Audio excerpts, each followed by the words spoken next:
صحابہ کا شوق دیکھیں. کئی ایک مثالیں ہمیں ایسی ملتی ہیں کہ نبی علیہ السلام کی خدمت میں صحابہ تشریف لائے اور کہنے لگے کوئی عمل ایسا بتا دیں کہ جس سے جنت کا داخلہ مل جائے، ہمیں جنت میں جانا ہے بس. ایک دیہاتی صحابی نبی علیہ السلام کے پاس آئے، صحیح بخاری شریف میں یہ روایت بھی موجود ہے. سیدنا ابو ہریرہ رضی اللہ تعالی عنہ اس حدیث کے راوی ہیں. فرمایا دلنی علی عمل اذا عملته دخلت الجنہ.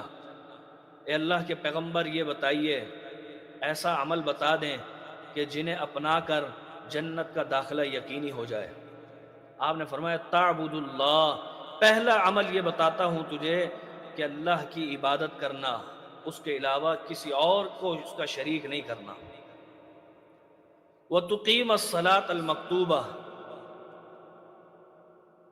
اور جو فرض نمازیں اللہ نے مقرر کی ہیں وہ فرض نمازوں کی ادائیگی کرنا. وَتُؤَدِّي الزَّكَاةَ الْمَفْرُوضَةَ، اور جو اللہ نے زکوٰۃ فرض کی ہے وہ زکوٰۃ بھی ادا کرتے رہنا ہر سال. وَتَصُومَ رمضان، اور رمضان کا مہینہ جب اللہ تمہیں عطا کر دے تو اس میں فرض روزے رکھ لینا، اور اللہ نے استطاعت دی ہو تو حج بھی کر لینا. اب آپ دیکھیں اللہ نے ہمیں رمضان کا مہینہ عطا کیا ہے، اس مہینے میں نمازوں کی پابندی کریں، روزے مکمل طور پر رکھیں، روزے نہ چھوڑیں، زکوٰۃ کی ادائیگی کریں کہ اس مہینے میں اللہ رب العالمین نیک اعمال بڑھا چڑھا کے دیتا ہے. حتیٰ کہ حدیث کے مطابق جو شخص اس مہینے میں کوئی نفل عمل کرتا ہے کان کمن ادا فریضۃ فیما سوا، تو اللہ اسے فرض کے برابر اجر و ثواب دیتا ہے.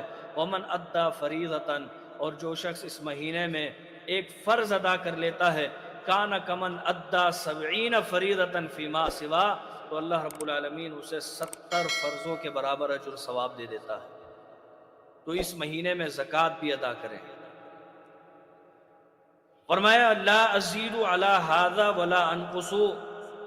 صحابی عرض کرنے لگے اللہ کے پیغمبر آپ نے جو باتیں بتائی ہیں میں ان پر عمل کروں گا، میں ان میں کمی کوتاہی نہیں کروں گا، فرض نمازوں کی پابندی کروں گا، روزے رکھوں گا، زکوٰۃ دوں گا، رب نے استطاعت دی حج کروں گا، اور ہمیشہ توحید پر مستقیم رہوں گا، کاربند رہوں گا.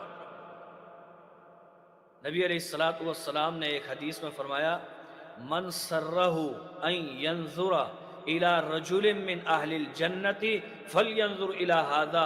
اگر کسی نے جنتی کو دیکھنا ہو اور زندہ جنتی کو اپنی آنکھوں سے دیکھنا ہو تو وہ اس صحابی کو دیکھ لے، یہ مجھ سے وعدہ کر کے گیا ہے کہ میں ان اعمال کو اپناؤں گا.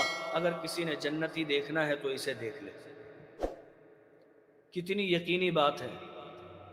روزہ رکھنے پر جنت، زکوٰۃ دینے پر جنت، توحید پر عمل کرنے پر جنت، اور کتنی مثال.